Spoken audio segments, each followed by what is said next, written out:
Hello friends, कैसे हैं आप सभी। आई होप बहुत ही अच्छे होंगे। तो एक बार फिर से स्वागत है आप सभी का आपके अपने YouTube channel e learning with Priyal पर। डिस्कस करते हैं आज का सेशन।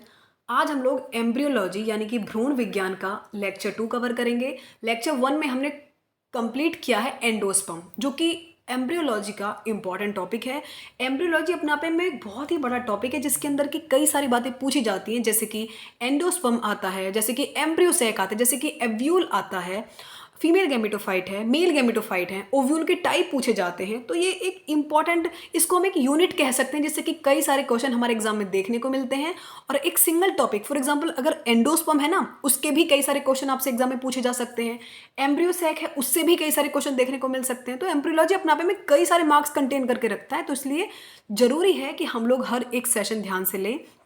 और इस बात की 101% गारंटी है कि यदि आपने फीमेल गैमेटोफाइट या फिर एम्ब्रियोसैक का इतना सेशन कवर कर ले जो मैं आज करवाऊंगी कंप्लीट, तो उससे बाहर तो कुछ नहीं जाएगा, क्योंकि मैंने पूरा निचोड़ यहाँ बताया है। पूरी जो पीडीएफ है ये बहुत एनालाइज करके, पीवाईक्यूज को एनालाइज करने के बाद, प्रैक्टिस सेट को एनालाइज करने के बाद यहाँ मेंशन की है मैंने। तो इसलिए ध्यान से हर एक सेशन को कवर करना है। लाइक कर देना, शेयर कर देना, सब्सक्राइब करने का कंजूसी मत करना। तो बात करते हैं फीमेल गैमेटोफाइट के बारे में। फीमेल गैमेटोफाइट कहें, एम्ब्रियोसैक कहें, मेगा गैमेटोजेनेसिस कहें, बिल्कुल सेम बात है, कोई भी डिफरेंस इसमें नहीं है।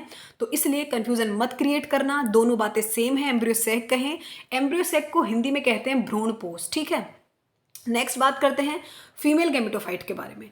फीमेल गैमेटोफाइट और एम्ब्रियोसैक सेम बात है। आगे बढ़ते हैं, जो मेगास्पोर क्या होता है। जो मेगा स्पोर दो तरह के हैं, यानी कि एक होते हैं माइक्रोस्पोर और एक होते हैं मेगास्पोर। ये जो मेगास्पोर है ना, इनको हम लार्ज स्पोर भी कहते हैं। और ये जर्मिनेट कहाँ करते हैं? फीमेल गैमेटोफाइट का जर्मिनेट करते हैं। और इनका फंक्शन क्या होता है भाई? ये एग सेल को प्रोड्यूस करते हैं। किसको प्रोड्यूस करते हैं? एग सेल को। ये तो हो गई बेसिक बात। अब बढ़ते हैं आगे। मेगास्पोर इनिशियल सेल है, बिगिनिंग होती है बिल्कुल फीमेल गैमेटोफाइट के, फिर एम्ब्रियोसैक की बिगिनिंग है, शुरुआत होती है यहाँ से फीमेल गैमेटोफाइट के बनने की।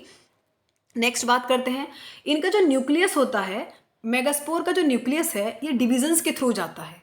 डिविजन्स के दौरान ये क्या बनाता है? डिविजन्स के बाद ये बनाता है एम्ब्रियोसैक या फिर फीमेल गैमेटोफाइट बनाता है। इन्हीं के बनने को, मेगास्पोर से एम्ब्रियोसैक का बनना या फिर मेगास्पोर से फीमेल गैमेटोफाइट का बनना, इसी पूरे प्रोसेस को हम लोग कहते हैं मेगा गैमेटोजेनेसिस। यहाँ तक की बात समझ में आ गई? कोई भी डाउट हो मुझे कमेंट सेक्शन में बता देना। आगे बढ़ते हैं, जिसमें कि हमें बताना है कि भाई जो on the basis of number of megaspore nuclei, megaspore का ही खेल है क्योंकि इनिशियल सेल्स है, इसी से पूरा गैमेटोफाइट बनकर तैयार होता है। तो मेगास्पोर न्यूक्लियाई के नंबर के बेसिस पर डेवलपमेंट जो होता है, ये डेवलपमेंट में भाग लेता है, एम्ब्रियोसैक के डेवलपमेंट में भाग लेता है। फीमेल गैमेटोफाइट एक ही बात है। तो इसी के बेस पर एम्ब्रियोसैक होते हैं टोटल 3 प्रकार के। एक तो होता है मोनोस्पोरिक टाइप, एक होता है बाइस्पोरिक टाइप और एक होता है टेट्रास्पोरिक टाइप। टोटल 3 प्रकार के स्पोर हैं। ये जो मोनोस्पोरिक टाइप है, अब यहाँ पे आप एक बात नोट करना, टोटल 4 मेगास्पोर है। 4 मेगास्पोर में से एक सिंगल मेगास्पोर ऐसा होता है जो कि रिडक्शन डिवीजन के दौरान बनता है। मतलब 4 मेगास्पोर है, उसमें से कोई एक ही भाग लेता है एम्ब्रियोसैक के डेवलपमेंट में। तो इसलिए टोटल 4 मेगास्पोर, इतनी बात याद रखना, सिर्फ एक ही मेगास्पोर है जो कि इनके डेवलपमेंट में भाग लेता है, तो इसलिए इसको कहते हैं मोनोस्पोरिक टाइप। यहां तक की बात समझ में आ गई? मोनो मतलब कि सिंगल स्पोर से बन रहे हैं, ये बात इतनी याद रखनी है।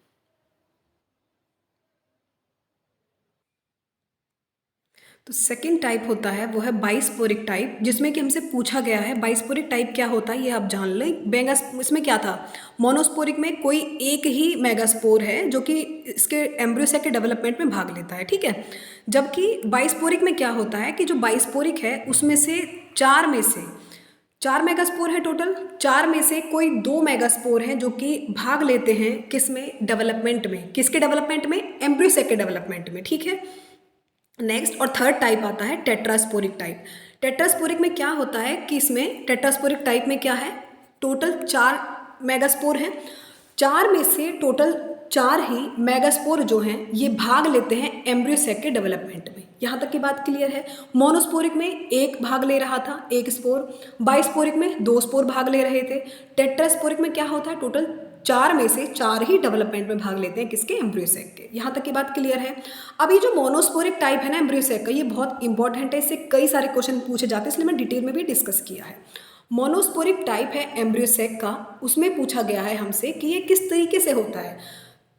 बेसिकली ये जो मोनोस्पोरिक टाइप है एम्ब्रियोसेक का, इसका भी एक अनदर टाइप है, मतलब सब टाइप है, वो है पॉलीगोनम टाइप। लास्ट टीजीटी के एग्जाम में भी हमसे क्वेश्चन पूछा गया था पॉलीगोनम टाइप के बारे में।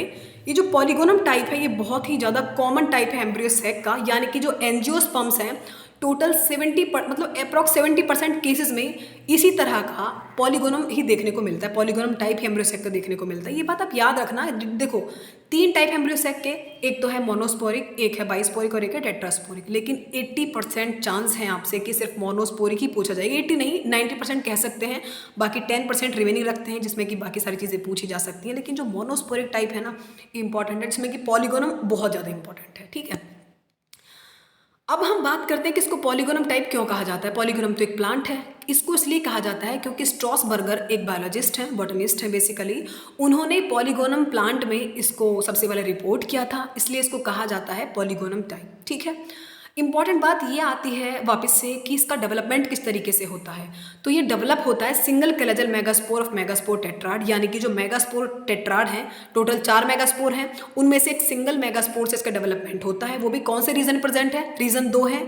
एक तो ये फॉर एग्जाम्पल ये एक एग सेल है, ये माइक्रोपाइलर रीजन हो गया, और ये कैलेजल। इस कैलेजल रीजन के एक ही मेगास्पोर से इसका डेवलपमेंट होता है। ये बात आपको याद रखनी है क्योंकि क्वेश्चन कहीं से भी पूछा जा सकता है, बस अपने को 101% तैयार रहना है। ठीक है, नेक्स्ट बात करते हैं डेवलपमेंट के दौरान क्या होता है कि जो सिंगल न्यूक्लियस है फंक्शनल मेगास्पोर का कैलेजल एंड से, वो 3 मेटामेर डिवीजन के अंदर जाता है। एक बात याद रखना कि इसका मतलब मेन मोटिव ये है कि इसको 8 न्यूक्लियाई फॉर्म करने हैं टोटल।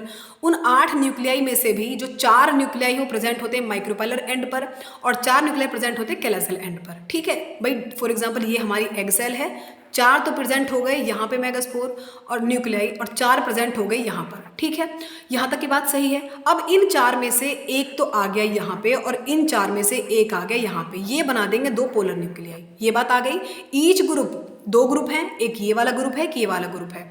इन दोनों में से एक एक न्यूक्लियाई आ गया सेंटर में, और वो बनाएगा पोलर न्यूक्लियाई। अब पोलर न्यूक्लियर कन्फ्यूजन भी खत्म हो गया।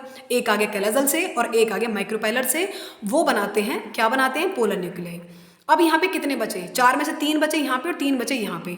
इन 3 को हम क्या कहेंगे? किस रीजन को? कैलेजल रीजन हो या माइक्रोपाइलर रीजन हो, जो भी बचते हैं माइक्रोपाइलर रीजन पे, टोटल 3 बचे। उन माइक्रोपाइलर रीजन के क्या कहेंगे हम लोग? जो रिमेनिंग 3 न्यूक्लियाई हैं जो कि कहाँ प्रेजेंट है? माइक्रोपाइलर रीजन पर, वो 3 मिलकर बनाते हैं एग अपैरेटस। जबकि जो कैलेजल पर 3 बचे, टोटल 4 थे ना, 4 वहाँ थे, 4 वहाँ थे, 2 ही तो खर्च हुए पोलर न्यूक्लियाई बनाने में, बचे 6। उसमें जो ऊपर के 3 उसको हम कहेंगे एग अपैरेटस, नीचे के 3 क्या बनाएंगे? Antipodal cells. समझ में आ गया यहाँ तक की बात? एंटीपोडल कहाँ बनी और एग अपैरेटस कहाँ बना? एग अपैरेटस कौन से रीजन पे बनता है? माइक्रोपाइलर पर। ME से याद रख लेना, माइक्रोपाइलर एग अपैरेटस। कैलेजल यानी कि CA याद रख सकते हैं आप आसानी से। कैलेजल पर क्या बनेंगे? एंटीपोडल्स बनेंगे। ठीक है, अब इंपॉर्टेंट बात ये आती है, बात क्वेश्चन आपसे बहुत ज़्यादा पूछा जाता है कि जो फुली डेवलप्ड नॉर्मल टाइप है फीमेल गैमेटोफाइट का, फिर एम्ब्रियोसेक का, वो किस तरीके से होता है। ये क्वेश्चन आपसे बहुत बार पूछा गया है कि जो पूरा डेवलप्ड एम्ब्रियोसेक है ये होता है 8 न्यूक्लिएटेड एंड 7 सेल्ड स्ट्रक्चर, यानी कि 8 न्यूक्लियस होते हैं और 7 सेल्ड स्ट्रक्चर है। ये बात रट लो भाई अच्छे से, कैसे भी रटो, आई डोंट केयर, बट आपको रटनी है क्योंकि ये बात इंपॉर्टेंट है। 8 nucleated and 7 sailed structure is the fully mature embryo sac और फुली फीमेल गैमेटोफाइट। यहाँ तक की बात क्लियर है? आगे बढ़ते हैं। एग अपैरेटस जो है, एग अपैरेटस कहाँ था? मैंने बताया था EM, यानी कि एग अपैरेटस माइक्रोपाइलर एंड पर था, जिसमें कि 3 सेल्स होती हैं भाई, 4 थी टोटल, जिसमें से कि एक ने बना दी पोलर न्यूक्लियाई। एक पोलर न्यूक्लियाई तो वहां से गया था माइक्रोपाइलर से, और एक गया था कहाँ से? कैलेजल रीजन से, तो उनमें पोलर न्यूक्लियाई बचे अब 3 सेल्स, जिनमें कि वो भी होते हैं 3 सेल्स बचे थे, जिसमें से कि 2 होते हैं सिनर्जिड्स और एक होता है एग सेल। हर एक सेल का नाम आपको बताना है। तो टोटल 3 सेल हैं, जिसमें से कि 2 होते हैं सिनर्जिड्स, सिनर्जिड्स को हम हेल्पिंग सेल्स भी बोलते हैं, और एक होती है एग सेल। जबकि अनदर 3 एंटीपोडल जो कि प्रेजेंट है कौन से रीजन पे? कौन से प्रेजेंट है वो बताना जरा? कैलेजल रीजन पे।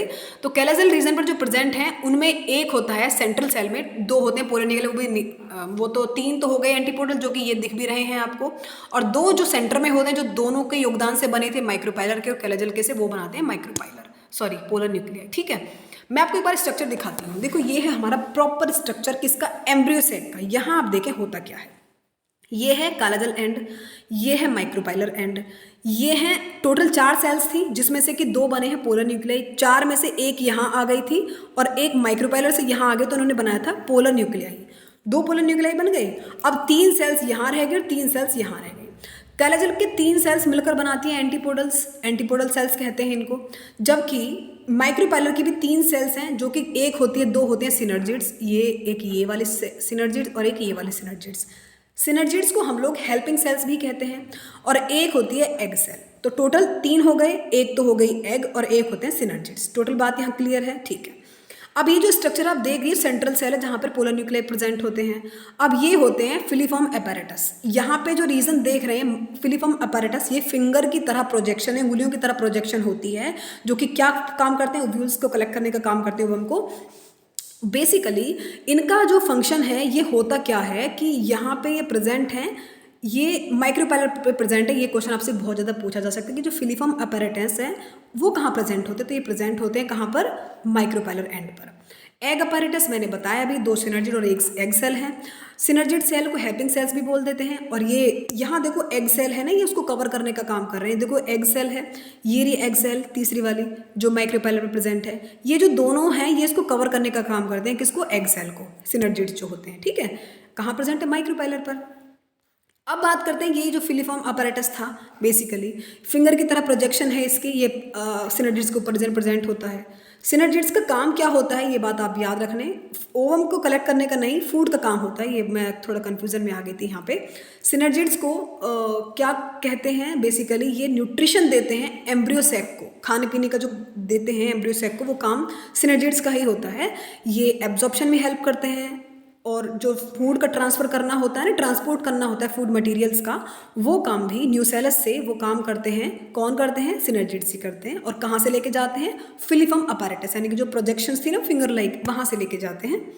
नेक्स्ट, अब मोनोस्पोरिक कंप्लीट हो गया हमारा। अब सेकेंड टाइप आता है बाइस्पोरिक, जिसमें कि मैंने आपको बताया था बाइस्पोरिक का एक अनदर नेम है, ये आपसे पूछा जा सकता है। बाइस्पोरिक को हम लोग एलियम टाइप भी कहते हैं। यहाँ पे डेवलपमेंट होता है 2 मेगास्पोर से। टोटल 4 में से 2 न्यूक्लियाई हैं जो कि फॉर्म करते हैं इस एम्ब्रियोसैक को बनाने में। तो 4 में से 2 स्पोर बनाएंगे, बाकी 2 डिजनरेट हो जाते हैं। इसको हम एलियम टाइप भी कहते हैं। ये भी अगेन 8 न्यूक्लिएटेड और 7 सेल्ड होता है। ऐसा कुछ नहीं कि सिर्फ मोनोस्पोरिक है तो 8 न्यूक्लिएटेड 7 सेल्ड होगा, बाइस्पोरिक भी 8 न्यूक्लिएटेड और 7 सेल्ड ही होता है। डन। नेक्स्ट और लास्ट है टेट्रास्पोरिक टाइप। टेट्रास्पोरिक टाइप जिसमें कि चारों मेगास्पोर डेवलप होते हैं रिडक्शन डिवीजन के बाद, चारों के चारों ही फॉर्म होते हैं मेगास्पोर जो होते हैं मदर सेल्स बनाने के लिए। किसको, एम्ब्रियोसैक को बनाने के लिए टोटल 4 मेगास्पोर ही यूज़ किए जाते हैं। और ये भी अगेन कई सारे टाइप के, सिर्फ नाम देख लें, ज़्यादा इंपॉर्टेंट नहीं है। Peperomia type, Penaea type, Fritillaria type, Plumbagella type, Plumbago type, Adoxa type, ये सभी इंपॉर्टेंट हैं। तो लाइक करना, शेयर करना, सब्सक्राइब करना। सेशन कैसा लगा मुझे कमेंट सेक्शन में ज़रूर बताना है आपने। मिलते हैं एम्ब्रियोलॉजी के 3rd लेक्चर के साथ, तब तक के लिए दबा के लाइक करना, शेयर करना, सब्सक्राइब कर देना जल्दी से, ठीक है।